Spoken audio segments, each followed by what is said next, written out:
విష్ణు పురాణము. గురువైన పరాశరుడు మైత్రేయుడికి ఇలా చెప్తున్నాడు. శిష్య, నీవడిగిన విషయం సమగ్రంగా చెప్పడం చాలా కాలమవుతుంది. అలా చెప్పడం అసాధ్యం. సంగ్రహించి చెప్తాను విను. 7 ద్వీపాలకు చుట్టూ లవణ, సుర, సర్పి, దది, క్షీర, జల సముద్రాలు ఉంటాయి. అవి ఒకదానికొకటి రెండింతల విస్తీర్ణములు. ఈ ద్వీపాలకు నడుమ ఉన్నది జంబూద్వీపం. దాని మధ్యనే ఉన్నది మేరుపర్వతం. అది యక్ష, కిన్నెర, గంధర్వ, తాపస దేవతల నివాసంగా చెప్పదగింది.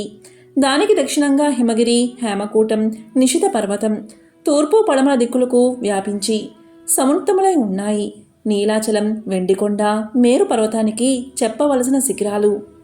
ఒక్కొక్క పర్వతం 2000 యోజనాల విస్తీర్ణం, ఔన్నత్యం కలవై దక్షిణోత్తర భాగాల్లో ఉంటాయి. తూర్పున దేవకూటం, పడమటన జఠర పర్వతం ఉంటాయి.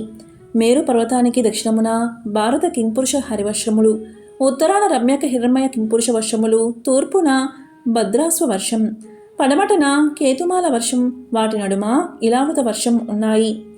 మేరుగురికి తూర్పున మందరగిరి, దక్షిణాన గంధమాదనం ఉన్నాయి. దాని శిఖరమునందు రావి, నేరేడు, కడిమి, మర్రి చెట్లు జెండాల్లాగా దుబ్బుగా ఎత్తుగా పెరిగి ఉంటాయి. జంబూవృక్షం పేరుతో ఆ ద్వీపానికి ఆ పేరు ప్రసిద్ధి అయింది. దాని ఫలాలు ఏనుగంతేసి ఉంటాయి. ఆ పళ్ళు హేమకూటాచలం సానువులలో పడి చిదిగి రసం పారుతూ ఉంటుంది.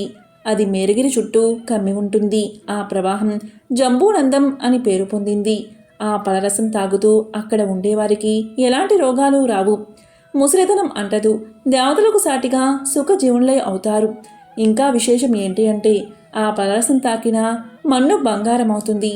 ఆ కారణం వల్ల బంగారానికి జాంబూనదం అని ఒక చక్కని పేరు కలిగింది.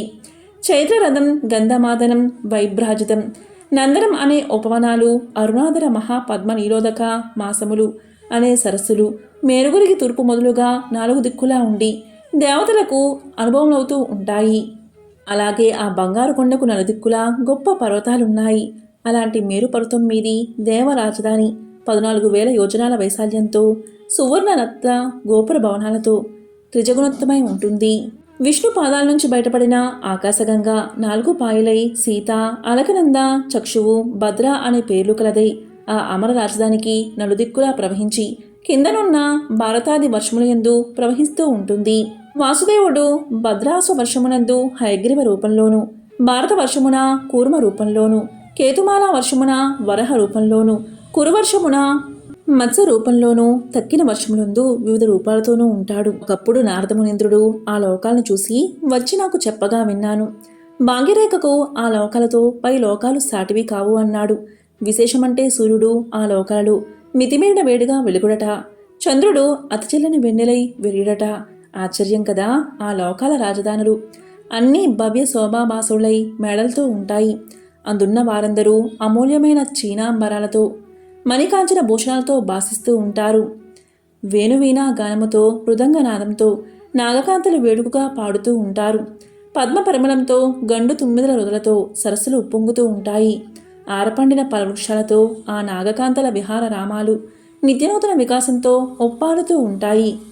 ఆ పాతాళానికి కింద పుణ్యమంటే ఏమిటో తెలియని వారై యమునకు సంబంధించిన ఘోర నరకాలు ఉంటాయి. అవి చాలా భేదములుగా ఉంటాయి.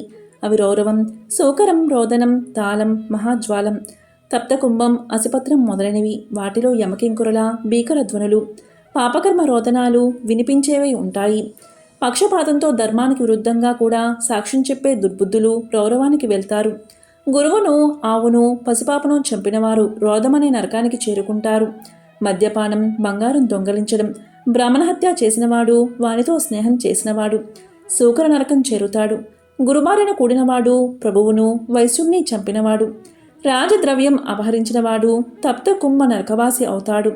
కూతురును, కోడల్ని చరిచినవాడు, గురువులకు అపకారం చేసినవాడు మహాజ్వాల నరకంలో పడతాడు.